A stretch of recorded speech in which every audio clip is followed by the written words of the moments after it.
Payer le juste prix en toute transparence. À Boundiali, cette exigence se concrétise chaque jour grâce à l'application de la politique nationale de lutte contre la vie chère.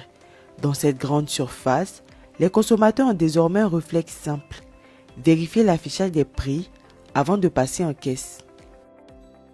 Nous pouvons comparer avec l'argent qui est dans notre poche, dans nos sacs à main, et tous les prix sont affichés. Là, il n'y a pas de souci dessus.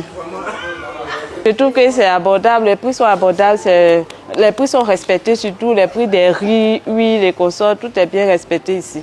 C'est en fonction de ça, nous faisons toujours nos achats ici, parce que les prix sont respectés. L'affichage des prix est une obligation légale sur l'ensemble du territoire. Pour garantir le respect des prix réglementés, la Direction régionale du commerce de la Bagoué intensifie les contrôles auprès des commerçants. En cas d'infraction, la réglementation prévoit des sanctions. L'amende, la plus petite amende, c'est 100 500 francs. De 100 500 à 50 millions. Oui. En Côte d'Ivoire, tout opérateur économique qui est censé vendre est dans l'obligation d'afficher les prix. Hormis ça, on est strict encore sur les prix, puisque les prix sont subventionnés par l'État de Côte d'Ivoire. Je parle bien des prix plafonnés.